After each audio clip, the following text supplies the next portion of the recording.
इंतजार कर रही है। पहली ट्रेन कहाँ से चली थी पता है तुमको?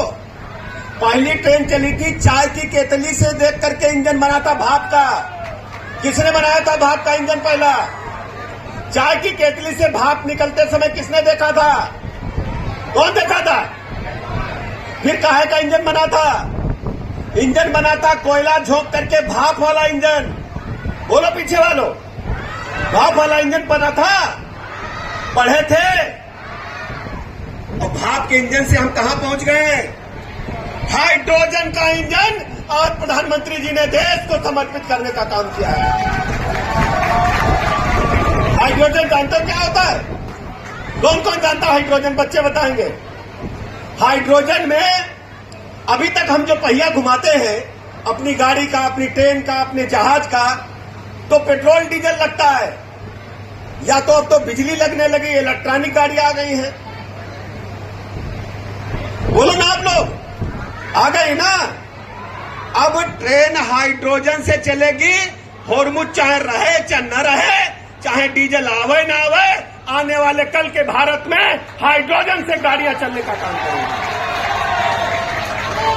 ये चुनौती स्वीकार करने का काम हमारे नेता माननीय प्रधानमंत्री जी ने दुनिया के सामने एक बड़ी लाइन खींच करके दिया है कि भारत अब डीजल पेट्रोल का मोहताज नहीं रहेगा। आने वाले दिनों में हम हाइड्रोजन से गाड़ी चला करके दुनिया के नक्शे कदम पर चलने का काम करेंगे। विकसित भारत का संकल्प। जितने नेता बने अब तक आजादी के बाद जितने नेता सरकार में रहे, पूज्य अटल बिहारी वाजपेयी जी को छोड़ करके कोई भी देख नहीं पाया विजन देश का।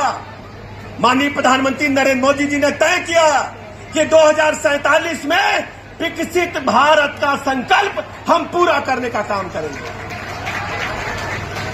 दाहिने वाले शांत क्यों है? आनंद नहीं आ रहा है?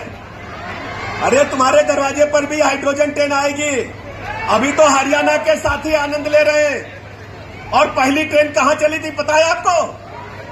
पहली ट्रेन महाराष्ट्र में चली थी, भाप वाली, और ये ट्रेन हरियाणा में चली है। अगला नंबर आपका आने वाला है जब हाइड्रोजन ट्रेन में, हाइड्रोजन गाड़ियों में सफर करोगे। मैं आदरणीय प्रधानमंत्री जी का हृदय की गहराइयों से आभार प्रकट करता हूं, अभिनंदन करता हूं, बधाइयां देता हूं कि कृषि विज्ञान से लेकर अंतरिक्ष विज्ञान तक हर सेक्टर में भारत माता का झंडा सर्वोच्च शिखर पर लहरा रहा है। कौन सोचता था पाकिस्तान में आतंकवादी आते, भारत की सीमा में घुसते, घुसपैठिए के रूप में घुसते, और कुछ सैनिक भी आते, सामने आते। वो कसाब में आए थे, याद है? याद है कि नहीं याद है? कितने लोगों को मार के गए थे? हमारे कई पुलिस ऑफिसर शहीद हुए थे।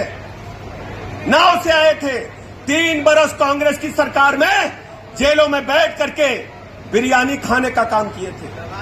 लेकिन आपके वोट की ताकत की सरकार, जब मोदी जी के हाथ में ताकत होती है, चाहे पुलवामा की घटना हो, चाहे पहलगाम की घटना हो, कारगिल की घटना हो, पूज्य अटल बिहारी वाजपेयी जी के समय में पाकिस्तान में बैठे आतंकवादियों को एयर स्ट्राइक, सर्जिकल स्ट्राइक के माध्यम से समूल नष्ट करने का काम